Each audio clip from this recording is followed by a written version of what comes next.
Preller's a madman when it comes to GMs, and he's going to make sure that winning roster is put out there. And I have a ton of faith in him and the roster that's going to be by my side, because I told him that was my main pillar, was I need to be on a winning team for the duration of this contract, and I know that he can provide that. I hope so. I hope so. There's no better way than what we did this year with what we had. Cut payroll, and we do what we do. Hopefully we bring back O'Hearn, we bring back all the guys that need to be here. This team is ready. This team is ready. We fell short this year, but we're confident in the group that we have, that we can go out there and repeat it every single year. So, I hope they continue to do that and listen to us, and ultimately listen to the fans that want to bring a championship to the city of San Diego. Hi, everybody. Welcome to Marty Time TV. I am Marty Caswell. That is Jake Garegnani. We are brought to you by the all-new Hamul Casino Resort, the Players Place. Jake, I think today is Monday or Tuesday. I'm not quite sure. It's all blurred now, but man, it is great to see you. How are you doing? It's always wonderful to see you, Marty. It is a Tuesday, just to help you keep up on that. And I'm doing quite well as we roll into this holiday season, and feeling good, ready for the new year, ready for all this Padres excitement that I know you're just chomping at the bit to discuss. So let's rock and roll with it. I am. Now, you saw that open. That was Michael King from his introductory press conference. I asked him, afterwards, did the Padres tell you about their sense of direction? Where's this thing where's this thing gonna go, right? And he mentioned, I talked to Craig Stammen, I talked to Niebla, I talked to AJ Preller, and they assured me the direction. Then you heard from Manny Machado, and that was the last time we talked to him at the final game at Wrigley Field. And he said, I hope they sign Ryan O'Hearn. I hope they listen to us. We've got a good group. We know what it takes. We have the right guys. Well, as you know, Ryan O'Hearn is gone. He signed a 2-year deal with the Pittsburgh Pirates after really a career year. Second half of it was with the Padres. But today, when I first saw you, maybe an hour or so ago, we were on the joint intro Zoom presser for the newest Padres infielder from the KBO. And I'm mad at myself for butchering the name. And I tried to listen to him, how he pronounced it. I tried to listen to how AJ Preller pronounced it. And every time someone said something, it was different. Sung-Mun Song. That's the correct way to go ahead and do it. I will have this thing nailed before we talk to him again in spring training or maybe FanFest. And, you said it a little different than I just said it on TV, so that's not great for me. I think I said Sung-Mun Song, so not great on my end there. But, no, I was just on that with you, and very exciting. I want to rewind real quick and talk about the O'Hearn thing first, and then get into Sung-Mun Song. But the O'Hearn thing, shout out to the Pittsburgh Pirates. Almost $30 million. That's it. The Buccos don't break out the checkbook. It's insane that he is the largest free agent signing for a position player in the history of the Pittsburgh Pirates. I'm going to miss Ryan. He was a really cool guy. He would have fit this roster and some of the needs that it definitely had. But $15 million a year for O'Hearn, I see why it didn't happen with San Diego. And, wishing him the best of luck, I guess, in Pittsburgh. But Sung-Mun Song, as I was getting prepared for the press conference and talking about him today on air, I got pretty excited about the type of player he could be for the San Diego Padres.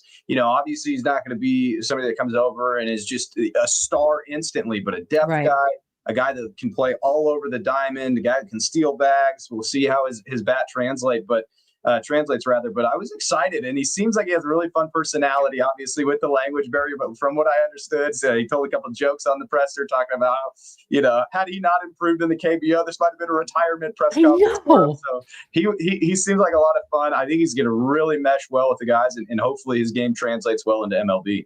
And this is a guy, and he was described as a late bloomer. He's been described by the late bloomer by scouts, and of course by AJ Preller.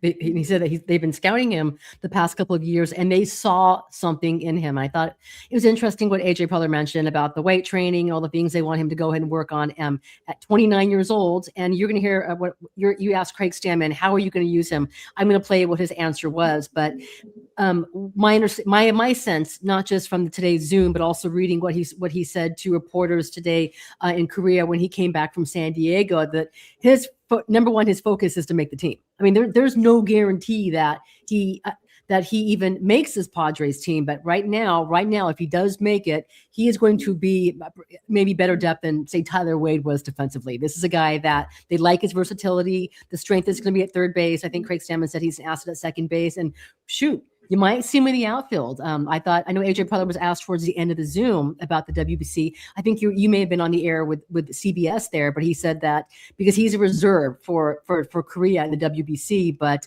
they'll see. Listen, if you're him and you're trying to make the San Diego Padres and you want to make that jump to Major League Baseball, I don't know that the WBC is where you want to be, but he will have a lot of proof. And by the way, he's got plenty of opportunity because the Padres still have a lot of questions to answer when it comes to their depth and their bench and what pieces are going to fit. And AJ loves versatility. You look at the Jay Cronenworths of the world and a guy that he can now move all over the diamond. Yeah. And he just loves to plug and play guys like this. So if he is able to make the team, which I fully expect he does, but we'll see again when everything happens. If he does make the team, he's on a 4-year deal. I imagine they'll use him all over the diamond. And the big thing, as we all know, which is no surprise, is coming over from the KBO. How does the bat translate, right? How do you catch up to velocity in this league? How do you hit the off-speed stuff? So we will see with him and Song. And again, just a really cool guy. I was excited to hear from him today. Okay, I'm seeing some of these questions. Is Song better than Ha-Sung Kim? Guys, we don't know. We're just getting to listen. It took Ha-Sung Kim a little bit of time to get adjusted. It took him like a full year to get adjusted. Okay, I'm going to go ahead and play for you guys. You asked Craig Stammen, the new Padres manager, who was on this call along with AJ Preller, about how he was going to be used. This is the answer from Craig Stammen. Here we go. Where is it? Sorry. Oops, sorry, guys. Oh, for Pete's sakes. A lot of the teams that end up getting in the World Series, winning the World Series, they have parts that are movable. You saw it with the Dodgers last year with how they used Kiki Hernandez and Miguel Rojas, Tommy Edman, moving them all over the field. And we see him as being able to do that, to play third base, second base, maybe some first base, maybe some outfield. But also, when our big boys need a little bit of a blow, he can fill in at third base and play a major league caliber for third base really easily and give Manny that DH day. And we got, 2 productive hitters in the lineup. Okay, so who are the big boys he's talking about? He only mentioned Manny Machado. Yeah, I wonder if who else? Does Xander, is he playing short as well? Xander Bogaerts? Xander Bogaerts count. He also, according to certain people, could play some first. So I don't know. I'd be very interested to see how they use him. Obviously, you heard Craig mention the outfield. I think they're just firm believers of anybody that's versatile can fit in this roster and in this organization, and they'll make them play all over the place. They will. They're not gonna mess around with that. I would be shocked, by the way, if he were the Padres opening day first baseman. I can't. Oh my goodness! I can't imagine alarming. that. That would be one of two things. That would either be incredibly alarming, or this man had the greatest spring training in the history of spring trainings, and they just had to get him into the lineup. And I guess that would be a positive, but I probably don't see that happening, Marty. By the way, you said something very, very interesting when we talked about Ryan O'Hearn's 2-year deal with the Pirates, that they couldn't afford him, and that. It just seems kind of crazy to me, like a year ago, maybe a year ago, because a year ago we were wondering, why haven't the Padres done anything? Nick Pivetta was a very, very late signing. Gavin Sheets, no one knew anything about Gavin Sheets or how good he was going to be, how impactful, and that came late as well. But the idea that the Padres 2 years ago, that's a guy that they would have been after. Ryan O'Hearn would have fit this Padres team. But it's, again, we know that this is a different time now for the Padres, especially with the team being sold, especially with how where they are with the luxury cap. Well, I'd like to clarify. I technically didn't say they couldn't afford him. I just said I don't think they were going to pay $15 million for O'Hearn. And when you're in this situation that the Padres are, it's about spending very smart now, right? Yes. Like we've seen AJ maybe not spend so smart, and that's probably me being very gracious wording it that way. We've seen the Padres spend to spend because they really want somebody. Now they put themselves in a bit of a box here where if they're going to spend money, aka Michael King or somewhere here, it's got to be smart money. So, and I'm not saying Ryan O'Hearn wouldn't have fit this roster and been great, but do you trust O'Hearn has a follow-up to his best season at $15 million? Not so sure. So I just think the Padres are very particular about how they're going to spend their money moving forward. I would completely agree with you. Okay, how surprised were you with the Michael King extension? That one caught me completely off guard when it happened because I pestered poor Michael King the entire regular season. Every single time he came out there, right, when he was during his rehab, have you guys had any conversation whatsoever? And he was very candid. He said no. They haven't talked to me. They haven't talked to my agent. And that to me was so unusual because when you have, especially with starting pitching, you don't let them get to free agency. If this is a guy that you want, this is a guy that you envision as a top line starter, you don't take that chance. You start whispering. Now, you might have guys like a Blake Snell where he would say, listen, I don't deal with that stuff, man. I trust it to my agent. His agent, of course, being Scott Boras. But Michael King's situation was different. It wasn't a Boras guy, and he made no secret. He wanted to be in San Diego. So I was a bit blown away by the deal when it was announced. I remember being in Chicago and we had interviewed a bunch of players, and Marty, it was you and I think just the two of us talking to Michael at the end of that last game. And I fully walked away from that interview going, that's the last time I'll probably ever talk to Michael King. Genuinely, I just, like you said, starting pitchers do not hit free agency and come back all that often unless you're going to pay top dollar for him. Now, the Padres did give him a interesting deal, obviously with all the opt-outs, right? But they got him back, which was the most important thing, especially in the short term with Michael King. To answer your question, I was stunned. I saw that come across my phone and I literally kind of jaw dropped, excitement, so stunned happily because I love Michael and I think we all do. And he's a great presence in that locker room. He's a great presence in that clubhouse. And if he's healthy, we all know the dominating ace he can be. And you don't need me to say how desperately this team needs starting pitching. So it was a great move. I'll be very interesting moving forward. You know, it's not like he's not getting paid a huge amount. So these opt-outs moving forward will be really interesting in how he decides to handle them. You know, if he does opt out, I think you're talking about an incredible year that he has. So the structure of the contract, I do like for the San Diego Padres, at least initially. We'll see how it plays out. But yeah, stunned to see him come back and very happy to see him come back. I think he's going to be a man on a mission, Marty. I agree. think he's going to be coming back with nothing but fire in his eyes, ready to shove for the Padres. So I completely agree. Back on the bump. For both Michael King and Nick Pivetta, you can go ahead and deal this essentially as they are in their walk year. They're entering into a free agent year. I know Preller used to always say, you always want guys in their walk year because you're expecting they're highly motivated because they want to go ahead and get paid. And there's probably no one more motivated than a guy like Nick Pivetta. All right. Talking here to Jay Garegnani of CBS. I'm sorry, I'm distracted by everything else. We're brought to you by the all new Jamul Casino Resort, the Players Place. All right, Jake, I want to go ahead and wrap things up. There's a lot to get to in the Padres, but right now, you're an anchor there with CBS. What do you think has been the top story for San Diego sports fans for the 2025 season, as best as you can narrow it down? The 2025, the whole year for the Padres or for sports in general? All of it. All of it. Oh gosh, that is yeah. That's a tough one. Recency bias makes me want to say Phillip Rivers. You know, coming back, being 44 years old. That's been a great story for this very, very short period of time. Overall, the biggest story of 2025. Obviously, if we're talking San Diego, it's got to be a Padres story.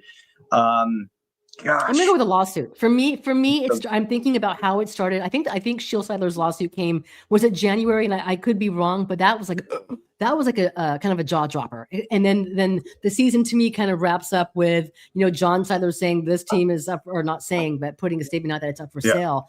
That was quite that was a full circle sort of moment. That whole period of time would probably be the story of the year, with the Schilt abrupt retirement into the team is up for sale, into the do we have any money to even spend situation. That chunk of time to me kind of epitomized the year.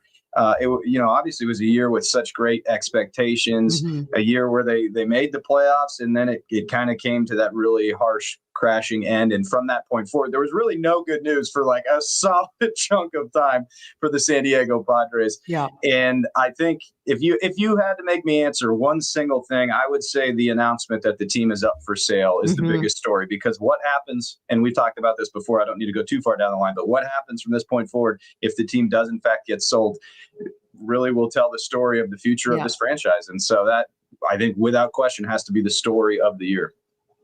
I would completely agree. I think next San Diego SDFC, man, their inaugural season was spectacular. Couldn't have been better. That was so much stinking fun. And you mentioned Philip Rivers, and I'm glad you did that. So that's when you and I last spoke.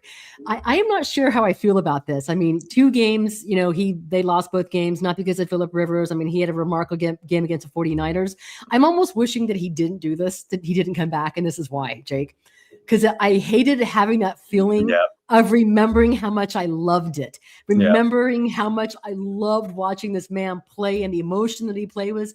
Before you and I started the show, I was watching a clip that someone put of him mic'd up, and he was saying he doesn't curse, as you know, and he had the dadgummits and the stinking, let's stinking go. It's just like, I miss that guy, man. And I forgot what that feeling was to just love, to be so invested in the NFL, which I'm not anymore, but. That's such a wonderful point. It's like somebody went up to that scar that has healed up for a lot of us here in San Diego, not fully, but it's healed up, and somebody just ripped it right back open and just said, hey, you remember how much fun this was? You remember when you loved this? And we all go, hell yeah, we do. We miss it. And that made us miss it even more. I've had so much fun. It's been so nostalgic to watch them out there. I've had so much fun watching them. And it's going to be over just like that, right? 3 weeks, 4 weeks later. And we're going to go back to that depression of the lack of NFL for all of us, and maybe rooting for a fantasy team here and there. But it's a wonderful point you bring up, because it really did remind us all the love we once had for that team and that quarterback in particular, and so many amazing players around it. So yeah, that hurt. That hurt a lot, to be honest.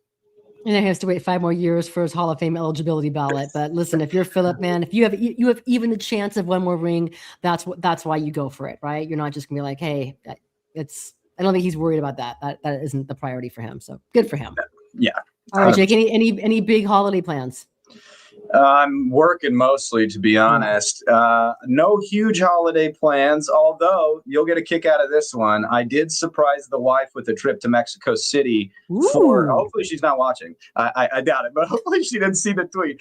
But I'm going to surprise her with a trip to Mexico City in January before we then go out with the Padres. So I should be in Mexico City twice this year. Is that right?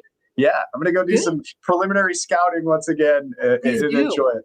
I'm going to want a full report when you come back, because I'm looking forward to going. I know a lot of people who want to go on that trip. It's gonna be a blast. I found a bunch of my things from that trip, so I'm looking forward to it. All right. Well, listen, Jake, it's upon us. Enjoy this break.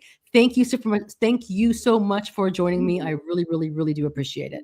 The happiest of holidays to you. You are always the sweetest. Sending much love your way and August's way, and hope you guys have a wonderful holiday season. Take care. We will chat either before the new year or in the new year. I look forward to it. And by the way, I don't know how I kept him quiet. The next time you're on the show, you're wearing that vest. You know which vest that I'm talking about. I brought it out on one of the shows. I'll wear it. Hey, don't threaten me with a good time. But then everyone's going to see that I'm covered in tattoos and won't respect that I'm actually on TV. All right. Take it easy, Jake. I appreciate you. Much love, Marty. All right. That was Jake Garegnani from local CBS 8. He is the absolute best. Make sure you follow him at Jake Garegnani on Twitter, on the IG. And of course, you can watch his sports shows on local CBS 8. Okay. Before we wrap up today, I'm going to play a couple of clips. One is from Sung-Mun Kim's Zoom today. He was asked by Jake, by the way, about his relationship with Ha-Sung Kim. They are, of course, KBO teammates. This is song from today's presser. Give me 1 second, guys. Here we go. 가까운 사이고 통화도 자주 하고 가끔 식사도 하는 그런 사이고 이제 하성이 sorry. 일단 너무 좋은 도시, 또 너무 좋은 팀메이트, 너무 좋은 이제 구단 직원들 덕분에 너무 즐겁게 생활했다라고 얘기를 해줬고, 그래서 조언은 적응은 분명히 필요하겠지만 충분히 너가 미국에 와서 도전을 해볼 만한 능력을 가지고 있다. 그런 자신감을 많이 심어줬던 것 같아요. Yeah, I mean, I'm very close with Ha-Sung Kim. I always have calls with them here and there, and sometimes have lunch and dinner with them. And also, just recently, overall, Ha-Sung Kim has given me a lot of advice, especially with the Padres, since he was a former Padres member. And things he mentioned was that, especially with he mentioned how great all the teammates are, how friendly and all the staff members are, and just overall how beautiful the city is. And also just in terms of baseball, he gave me a lot of encouragement encouragement that I had the ability to challenge myself out here. So I think that really, again, motivated me to make my decision. Sorry about that, guys. Okay, so that was a Sung-Mun Song from earlier today talking about his relationship with Ha-Seong Kim. Okay, you guys can find the entire presser on this channel on Marty Time TV. Before I get to it, just a quick portion of Michael King's my conversation with him following his extension presser last Friday. I do want to mention a couple things. You guys know I work here on Marty Time TV, also on the Sporting Tribune, but I also recently joined Friar Territory, which is part of the Foul Territory TV network. I do a show right now during the off season twice a week. Honey. I do a show twice a week with Kyle Glazer, and we have started a mailbag where you can ask us any of your Padres questions about the current state of the team, the prospects, scouting. Kyle is so connected, and we do that twice a week. And you could tweet the show at Marty Caswell, Kyle Glazer at Friar Territory, and I'd love it if you would subscribe to our channel as well. Okay, before I wrap up today's show, I am going to play a little bit from Michael King, our conversation. I think I asked him about Nick Pivetta. He mentioned that during his free agency process, he heard from Nick Pivetta every single day. These guys are really, really close. They are locker mates. They play cards on the bus, on the planes together. This is Michael King from Friday from his press conference. Hopefully I can load this. I'm having tech issues. What a shock, right? Here we go. Wait, sorry. Pivetta was one that was all over me. We were continuing to talk throughout Dylan, obviously throughout his process. Yeah. We had a lot of conversations just experiencing it together. Joe texted me immediately after. Darvish texted me immediately after. So I guess Darvish was actually in one of the meetings with my agent and Preller. So yeah, swear. But my agent came back and I was like, Darvish is a pretty impressive guy, isn't he? I'm like, wasn't talking. It all amounts to this, and I'm super excited to be here. Why was Pivetta the first guy? Did you say, listen, you're next? I mean, you've heard the rumors. I'm here. Sorry, guys. Well, he better not get traded. But no, he was honest on reach out to me about the whole creative process, and so because he wanted my updates every other day, he would voice and like, why are you calling me? I'm annoying with it, but I think I owe him, and I'm so happy to be his team. So that was the first one I told. There's been a lot of speculation on this team, the change in ownership and all that.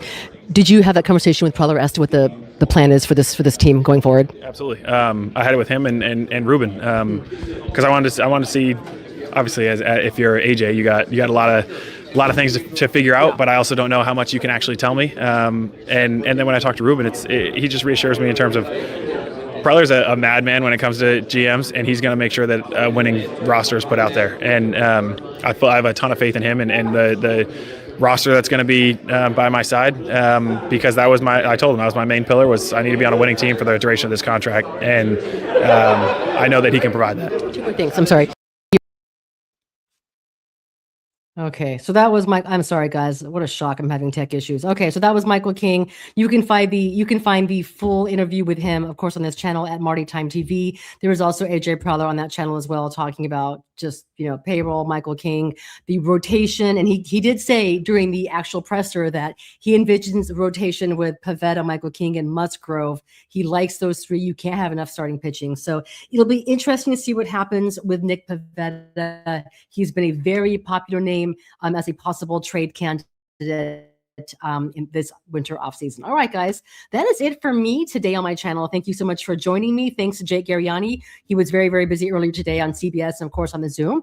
I am Marty Caswell. You're watching Marty Time TV. Once again, you can catch me with Kyle Glazer on Friar Territory, and I'm sure I'll have some new content for Sporting Tribune when there is actual news. Appreciate you guys so much. Thanks again. And thanks again to Hamul Casino Resort, the all-new Hamul Casino Resort, the Players Place. We'll talk to you soon. I am hoping that we're not talking until the new year because that means, well, I'm not too sure. I think we could use a break. Be safe out there, guys, and I'll talk to you soon. Thanks again for your time. Bye. Hello, my name is Sung-Mun Song. I'm happy to be here today and very excited to be in San Diego. Let's go Padres!